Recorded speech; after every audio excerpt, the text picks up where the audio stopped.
Hi everyone, it's Mike here and welcome back to my YouTube channel. So I thought today I would show you another one of the rainy day projects that I designed recently. This one comes with a large tag, so we're going to be building this one on a tag, and today I'm in the mood for doing some rusty, grungy, coppery, patinery kind of effects on this particular project. So I've got out some of my base colours already. I've got some black gesso to hand, I've got some texture paste, and I've got my glue. So this is how you'll get your kit. So you'll get the sheet with all the items to pop out and use. You'll also get your large tag as well. So I'm going to just start popping out these items from the sheet. And as I said on previous videos, if you don't know where the tags are to pop out, the best thing is to do is just hold it up to a window or hold the sheet up to a light, and you'll be able to see where the little tabs are, and then just pop your fingernail, just like I'm doing, or just pop a little pressure where the tab is, and it should just pop out from the sheet. That one's a bit awkward. There we go. There we're at. And that one there, so I can see the tab is there. There's usually only about 3 tabs on these particular sheets. I didn't go overboard with the tabs on them, but they're usually pretty darn easy to pop out. There we are, and then that one there. These ones have got some nesting shapes as well, so using up and utilising the space on the sheet. Right, I'll carry on popping these out, and then I'll join with you again once I've got all the elements that I'm going to need. Now, just before I go though, there's this strange section here. Pop that to one side because we'll use that at the end, because that, for the first time, I've included a hanging mechanism so you can actually display your finished tag on the wall if you want to. So, but like I said, I'll show you that at the end when we're all done and decorated. So I'll pop off. See you in a bit.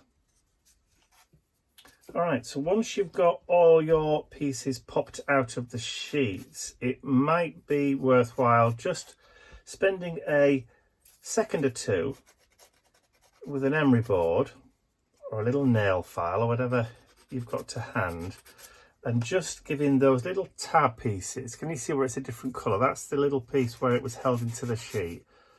Just give it a little bit of a sand just to remove any kind of bumps that may still be there. And we're going to be painting all this lot with gesso anyway, so it's going to be hidden. But if you're a perfectionist and it offends your sensibilities, then just spend a minute or two just going around. Just give it a couple of strokes. That's enough just to take any of that excess wood where the tab was, and it just comes straight off, just like that. So like I say, I'll just spend a few seconds just going around the rest of these bits, and I'm just popping it back into a pile when they're done, and then I'll be right back. Okay, I've got all my bits now that I've all had a little bit of a quick sand and a file. So what I'm going to be doing today is just a serving suggestion. This is just going to be the way that I'm going to put it together, but you can put yours together however you feel. So you've got all these elements to play with, so you just put yours together however you want to. And it would be quite fun to see actually the different ways that you can create and pop some of these elements together onto the tag. And don't forget, you don't have to use everything. You don't have to if you don't want to. If you want to put a couple of items on, then that's fine. You know, once you've bought it, you can do with it whatever you want to do. And don't forget, these were designed as, like I said, rainy day projects where if you've got nothing to do or you want something to do, but you're not really bothered about doing like an art journal page or one card making or anything like that. Or if you're having a play date with a friend, you can get 2 of these and then you can create one together. Spend an hour or 2 chewing the cud, maybe having a wee drinky, who knows, and then just see how different you can make them. So first things first, I'm going to do is I'm going to start layering all my bits and pieces where I want them to go. So I'm not going to paint all the individual items this time, not like I did on the last one. This is all going to be consolidated into one piece, then I'm going to paint it. But what I want to do first of all though is I want to add some texture into the back of that tag. So I've got one of my older stencils. This one is the Carnival, is it Carnival 1? I think it is Carnival 1. Now the reason I've chosen this stencil is because it matches the kind of points and the diamonds that are included in the kit. So, but obviously you can put whatever type of stencil you want on yours. So what I'm going to do is I've just got some texture paste. This is Indigo Blue True Grit texture paste, and it's the fine one. This is the same stuff that I used when I did the wood grain on the last project. Okay, so what I'm doing as well is whenever I've finished filming projects like this, I'm actually putting the video as a link to this video, the project videos for the rainy day kits, on the photographs on my website. So there'll be a QR code that you can just pop on your phone, and then you can watch the video of how I create in the tags when you buy the kit. So what I want to do with this one, I don't want a complete perfect overall effect. I just want it in certain areas. I don't want it showing all the way across the tag. I want it to be a little bit kind of like distressed and grungy.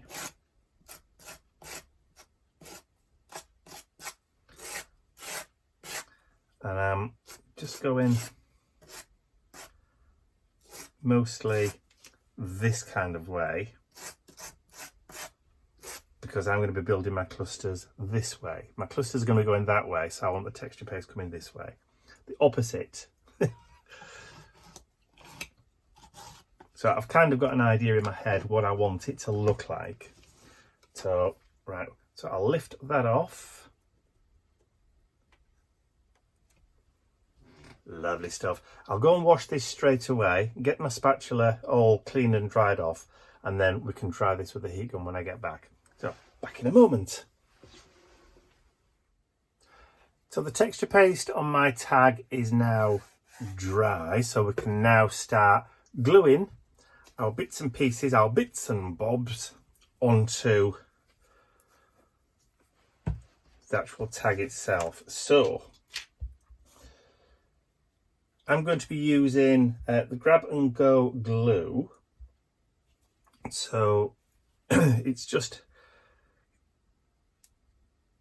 there we go, which is really, really, really easy. So what I want to do is I'm only going to put it on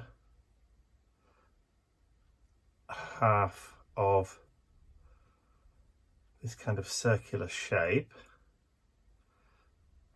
because I'm going to be, let's do it that way. So there, a bit far on that side now. I've got quite a big bottle of this. It's probably easier if it was a smaller bottle, but I only have the big one. So I'm going to put this so that it's just coming off the side of the tag. So we're going to be building just so that it's coming off the side of the tag. There we go.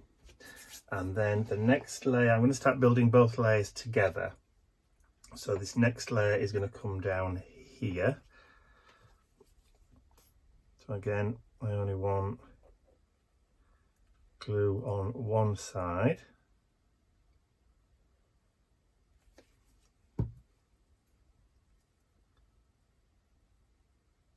Okay, like so.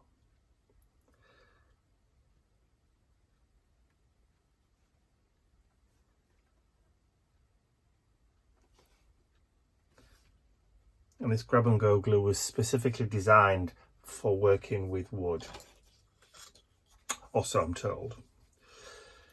All right, so the next piece that we're going to do is going to be the compass piece.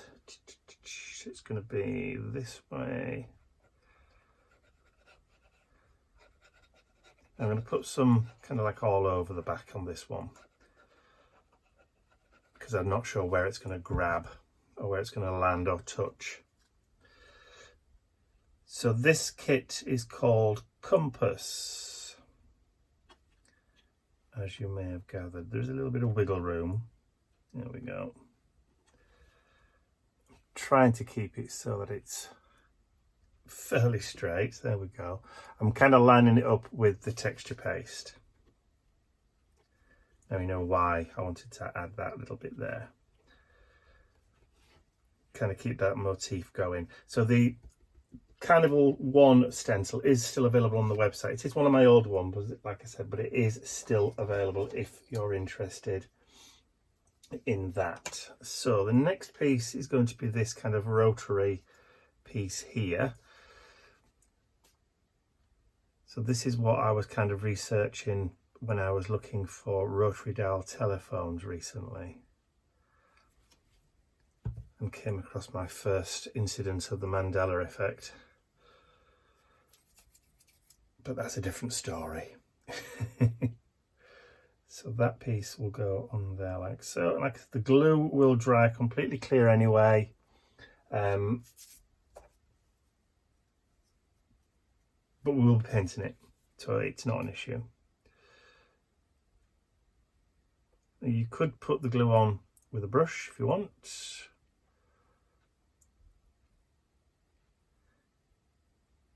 Like I said, this is just my preferred glue. You can use whatever you like. Don't really care. If I'm being honest.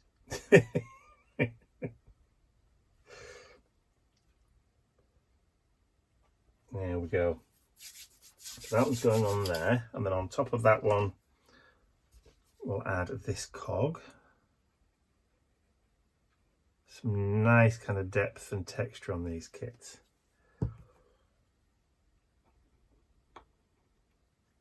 Love the kind of layering effect you get on that one. And then down here we're going to be putting this little diamond little compass shape here. So all we need is bits on the main points. Just switcheroo. That's it.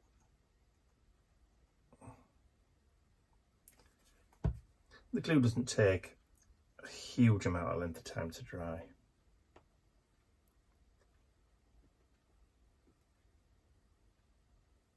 Okay. And then on top of that, we're going to add a little label number, because I like to add numbers or little labels and stuff on to these little projects. I'll just get my head in, sorry. Just need to make sure I've got it lined up fairly straightish. And then on the back of the compass piece, on the needle, and we'll do that so it's pointing straight up, mirroring the piece underneath. Or you could do it horizontally if you want. Right, so these little extra pieces, so these are little faux hex nuts. Now you can put them onto the circular backgrounds, or you can just glue them directly down without them if you want to. I just like the dimension that you get with them. So let me just drop a little bit of glue on that, and then that's going to go into the middle of that compass piece there. And a little bit, and that's going to, I should use the tweezers really, because that's why I should use the tweezers, because my hands are shaking like I've had far too much coffee, which I haven't had too much coffee, because there's no such thing as too much coffee. Well, there is, but you know what I mean. Okay, so just even that back up again. Tweezers are good if you've got wobbly hands.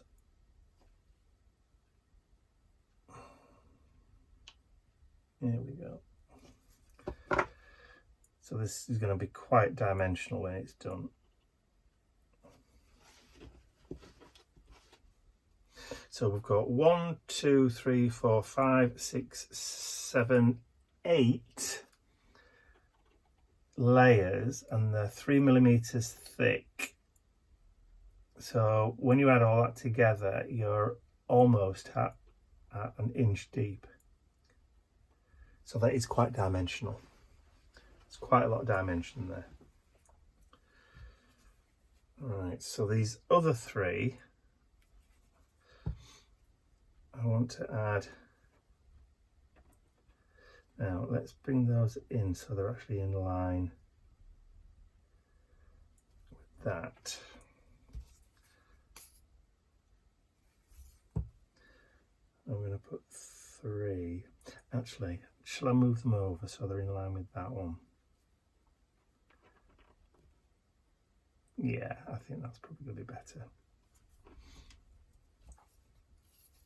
I always find it's easier to do the middle one first and then work your way out to try and get that kind of even spacing.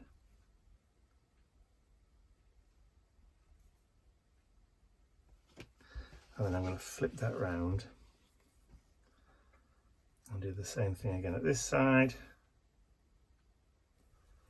So put one there.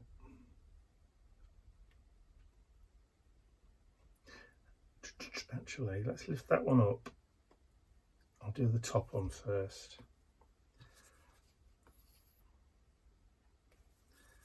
I'm trying to work out the same kind of even spacing as the ones at the bottom.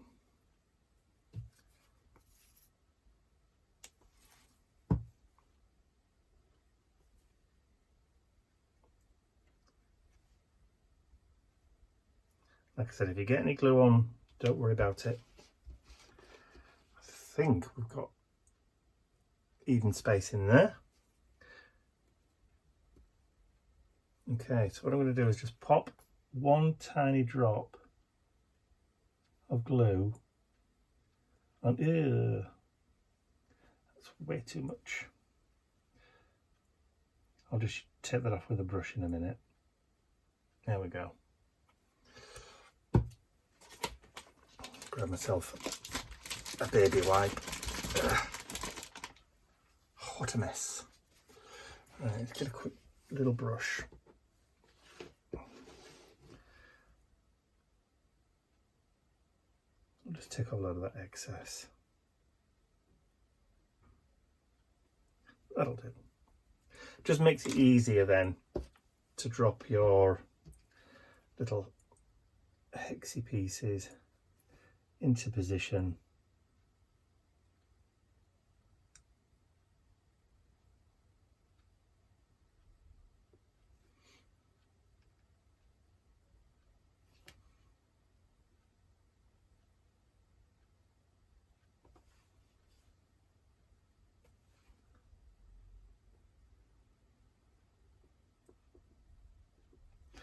Just nudge it down.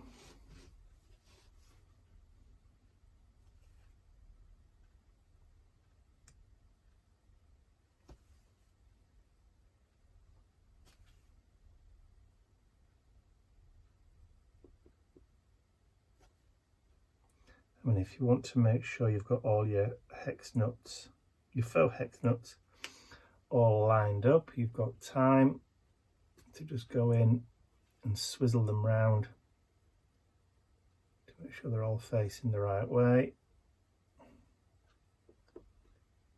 If that is a consideration for you.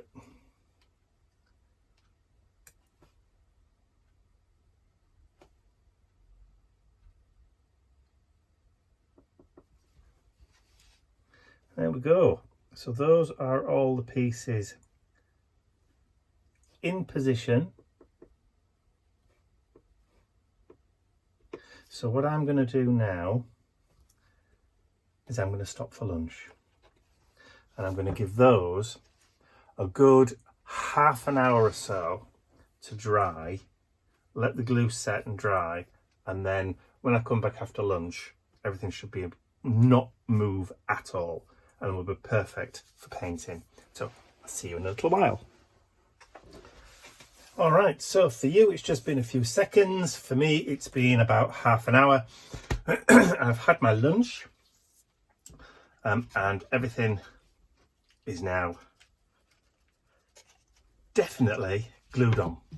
So what I'm going to do is I've got some kitchen towel here at the ready. What I'm going to do is I've decided against using black gesso, mainly because it's nearly empty anyway. So what I'm going to do is I'm going to start going in and start adding in those kind of rusty tones to start off with.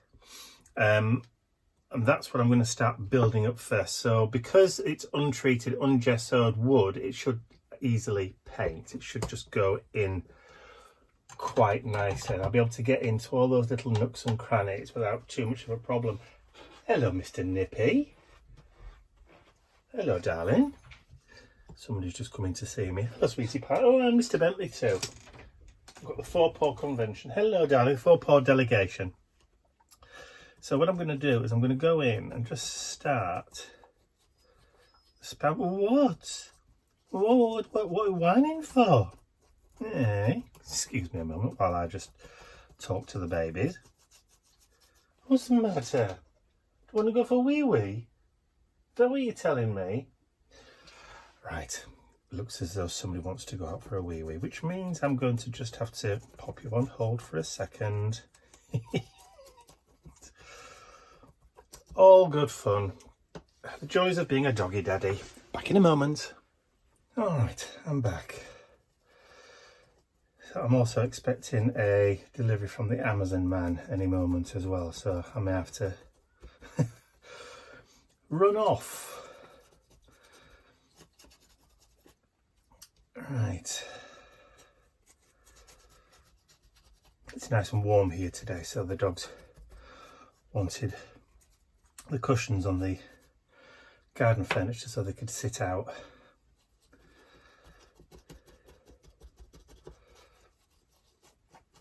So of course some prefer to paint all their items before they add paint.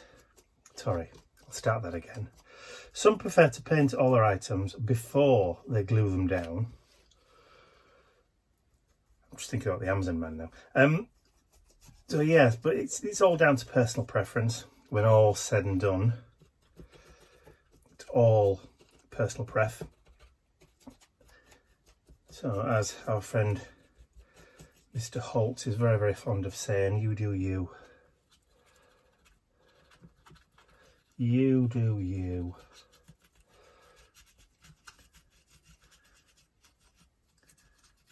I mean, when all's said and done, you do everything in your style, in your way, because that's the way you like to do it. Don't try and copy everybody else. You know, there are more than one way to skin a cat, as the saying goes. Don't try and skin a cat though, because that would be nasty. That wouldn't be nice. And I am aware that while I'm doing this, I am just waffling. Stream of consciousness, that's what they call it, I think.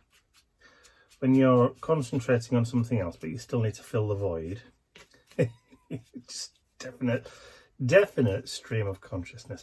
But you can see how it's all starting to kind of unify together, which is great, which is exactly what we want. Unification is always a good thing.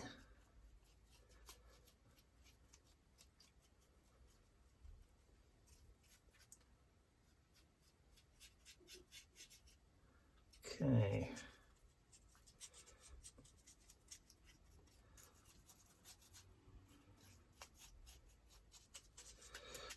So some of the hex nuts on top of the little circles have moved a little bit, so they've obviously done a bit of airplaning while the glue's being set in.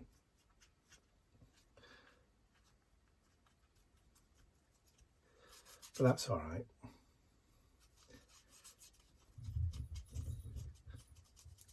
Embrace the imperfection, as the saying goes. So you're back again, are you? It's Mr. Bentley.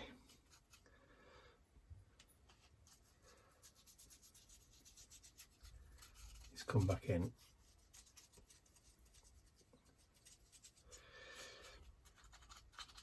Short-lived, sitting outside in the sunshine. No stamina, that one. Mr. Nip's not come back up there, so he must have settled.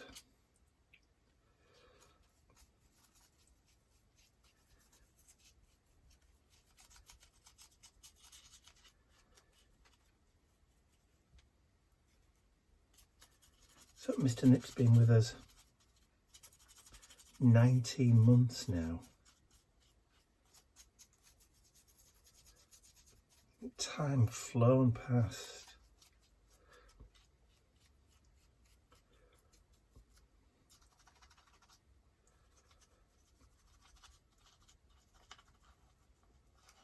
All right, I'm just trying to get in to those areas down there. Now, it may be that I need to employ a smaller brush, which is fine,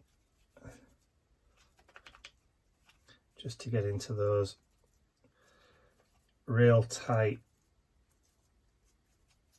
nooks and crannies, or crooks and nannies, as you like it.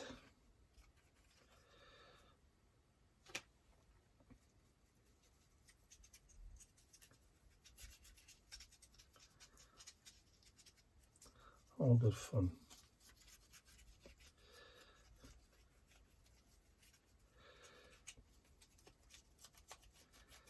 Because if you've got some of those spray spritzers, you could come in with one of those and add a layer, squirt into those recesses if you really wanted to, if that really bothered you.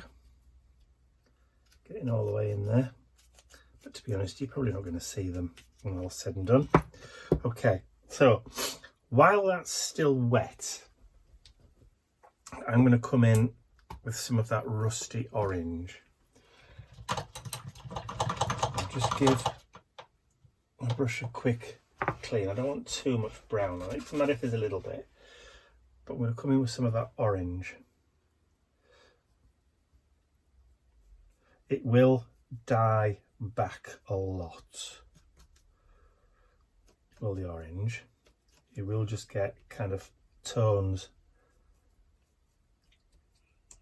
a few kind of highlights where the brown is mixed.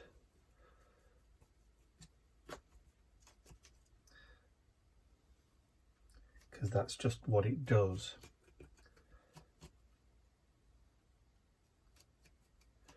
And if you really wanted to, you could also come in with a little bit of yellow.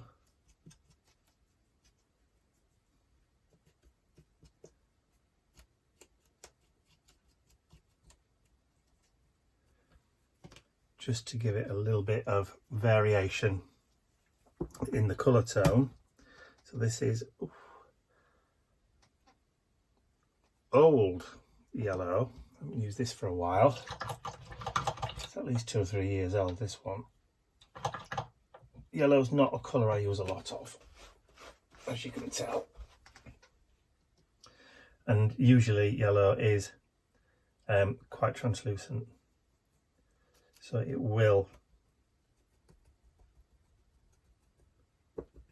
just adds another bit of, I can hear little tiny footsteps, which means that's Nippy coming back. What's up, baby? I can hear you.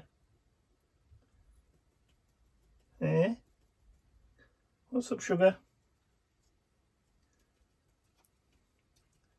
It just adds a bit of different, just helps to break up those backgrounds. So it's just not all the same colour. You have got different kind of tones, and just dab away.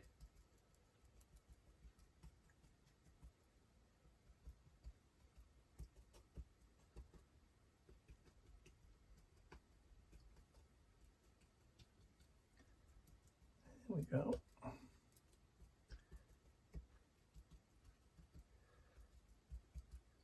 And a lot of this you're probably not going to see when we come to do the final coat, but I'm kind of happy with that.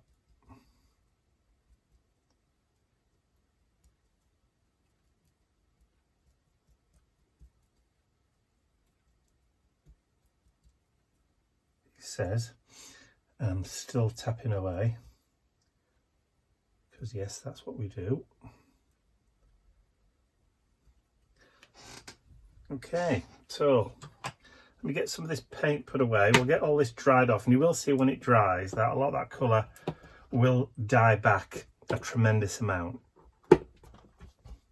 So I'll get that dried off, and then I'll be back in a little while. Like it.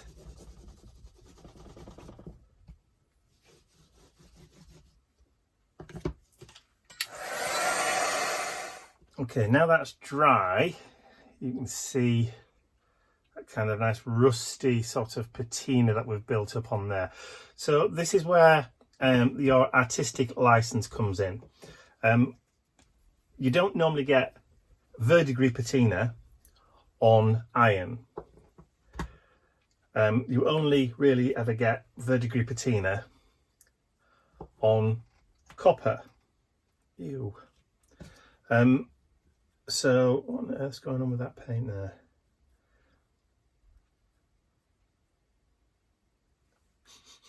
It smells all right. It's not gone off, but that's okay. It's still workable. So yes, as I was saying, you only get verdigris on copper. So artistic license comes into play. So what I'm doing is I'm just mixing two colours here. So we've got the Townhouse Teal, so it's a turquoisey colour, and I've got Pistachio Green. So this to me kind of gives a bit more of a realistic verdigris colour. So using that artistic license, which we're allowed to do because we're doing art, we're going to add some verdigris.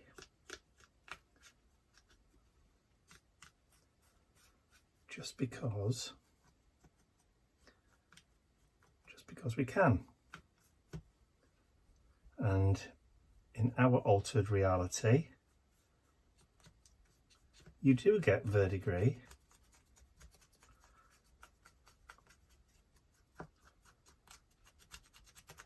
on iron, because we make up the physics and the chemistry in our world. So we get to say what finishes we want.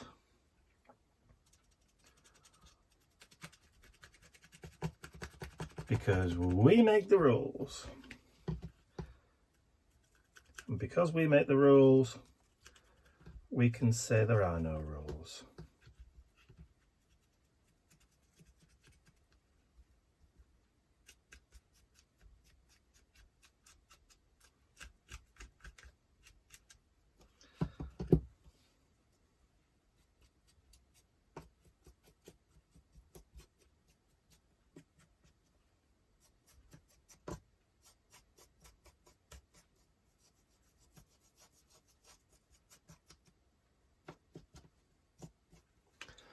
Okay, so I'm going to let that dry for a second. Actually, I'm going to use the heat gun and dry that. I'm going to come back in with another layer in a second. All right. So let's come back in again.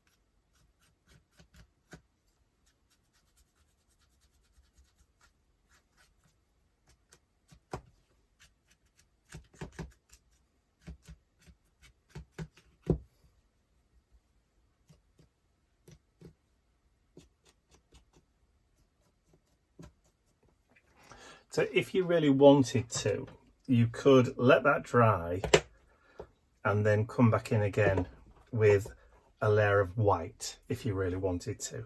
So let me just clean that up, because there's one other thing that I want to add just before we call it a day. But first of all, I just want to get this all dried off, get all tidied up, and then I'll be right back.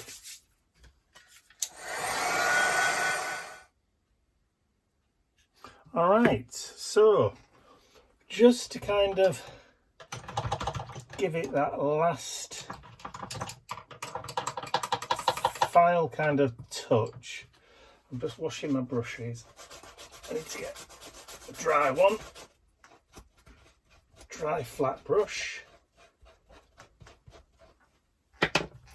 And because Ian's stolen all of my copper paint, I've gone and stolen his. He's not in, so he won't know.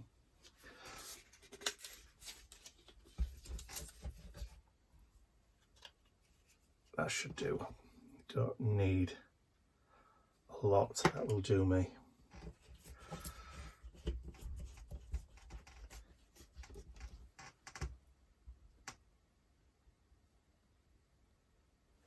Okay. So I'm just going to take a small amount of copper paint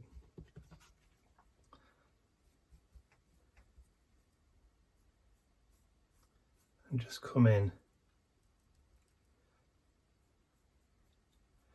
just in that kind of background.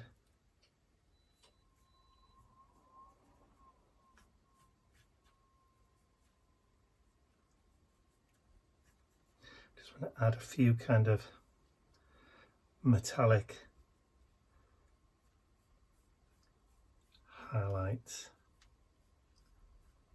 just because, for no other reason.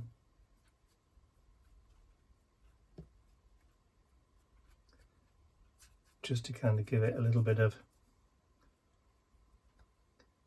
visual interest.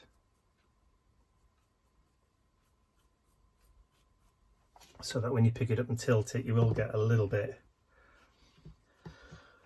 of that kind of metallic-y feel to it. Like I said, it doesn't have to be chemically accurate. Physics or chemistry, whatever.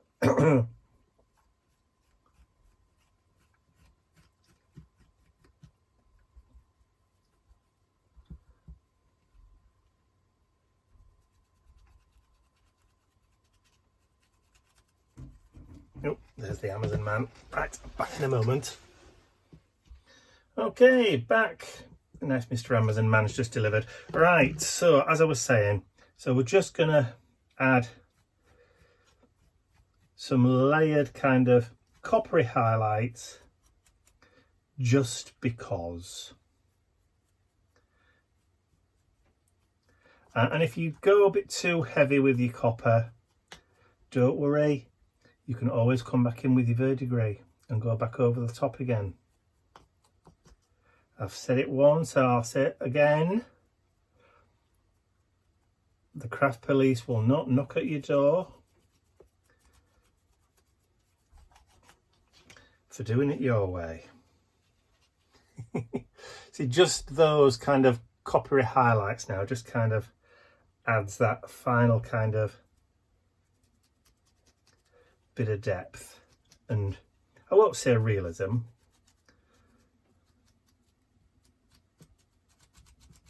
but it just adds that kind of extra layer to it. Don't you think? Yes, I thought so. Okay, so I'll just need to get this cleared up and then we'll work on that hanging mechanism in just a second. Right, back into shakes. Okay, so we'll just zoom in a little bit on that for you, and then we'll just tilt that around so you can see those nice kind of coppery highlights. Rusty, verdigris, rusty kind of coppery, grungy background. Love it to bits. All right, the hanging mechanism. So these are the three pieces that I said to hold off from using. So what you need is, this is your main piece. So all you'll need to do is put one small dab of glue there and one small dab of glue there. Get your square pieces and then you can just line those up. Go away, Mr. Fly. Who let you in? It's because the door's open downstairs, so the dogs come wandering in and out. Don't mind flies coming, it's when the wasps come in that I really object. Right. And then we're just going to glue the square pieces to the edge so it lines up with that bottom edge. Try and get it as square as you can. There we go. And then, have I got that the wrong way around? Yeah. That's it. That's the ticket. Just push those together. And then once you've got your project complete, all you have to do is put one little blob of glue on the back there and one little blob of glue there, and then towards the top, and you might want to just put your tag onto something just to hold it up, and then just drop it down towards the top. I'll try and line it up with the hole. That's it. You could actually put it underneath the hole if you want to. It doesn't really make any difference. But I like to lower mine down a little bit so that if you do use a picture hook, you've at least got, I usually have one here for reference, but knowing me, I've probably used it and stuck it in the wall. I used to have one here just to hold next to it so I knew exactly what depth to place it at. And then just pretty much just let that dry, and then you've got your wall hanger for hanging on the wall. There you go. So let's just bring that into the middle. So that is the Compass Rainy Day project. Like I said, this is available now to purchase as a kit on my website. There will be, once I've got this video sorted, a QR code link on the sample, on the photograph of this. The QR code will be down here in the bottom right hand corner, or depending on which way the video is, in one of the bottom corners anyway. And go away, fly. So you can just scan that and watch the video again if you want to. So there we go. So that's all from me for now. Hope you've all enjoyed watching me do this. If you have, please remember to give the video a thumbs up, share it with your friends, and if you haven't subscribed to my YouTube channel already, you can do so by clicking the button at the end of the video. There will be a clickable link in the description area below the video to these kits. Yeah, so I think that's it. That's all from me for now. I'll see you all again real soon. Bye for now.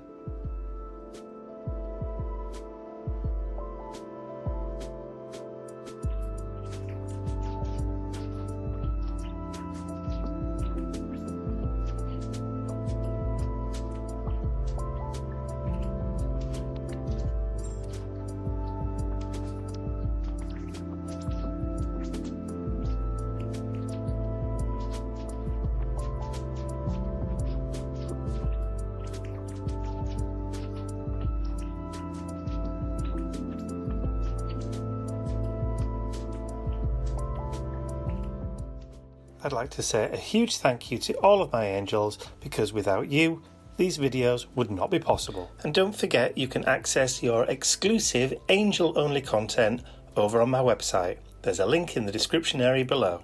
Thank you.